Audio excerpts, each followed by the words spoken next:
journal plus important pour moi parce qu'il y a un rapport avec les droits humains très clair. Et oui, je pense que c'est comme ça. Et maintenant, la semaine dernière a fini dans ma ville un procès judiciaire pour les bourreaux qui ont tué beaucoup de gens dans ma ville. Et, il a été un très très grand procès, c'est le plus grand procès de l'histoire de ma ville. Donc ça a été la semaine dernière. C'est pas le passé. Hein, c'est pas le passé. Il y a beaucoup de gens qui vont au cinéma et qui trouvent là avec ils sont avec des filles ou l'épouse et ils trouvent ces bourreaux dans les restaurants. Et c'est très difficile. Il y a beaucoup de procès judiciaires maintenant, après beaucoup d'années de lutte légale, mais c'est pas le passé.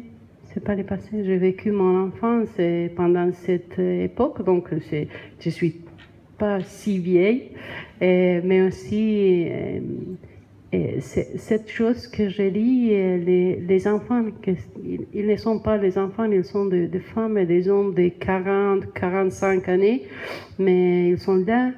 Il y a beaucoup de gens qui attendent encore, après 30 ans, que quelqu'un revienne, hein, un frère, une sœur, toujours attendre. Ça, l'idée de disparu, c'est terrible parce que vous savez bien qu'est-ce que c'est le terrorisme. Mais ça, c'est le terrorisme d'État.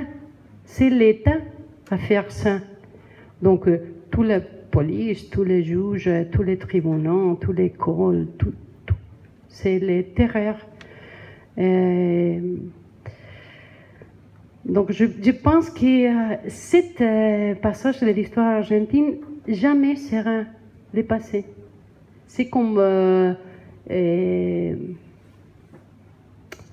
pense que les relations qui ont beaucoup de voir avec le colonialisme, le terrorisme d'État et la guerre civile, ils ne passent jamais. Même s'il y a des nouvelles générations ne savent pas qu'est-ce qui se passe, pourquoi est-ce que... Mais ça arrive tout le temps. On va passer justement aux échanges, si quelqu'un a envie de poser une question dans la salle.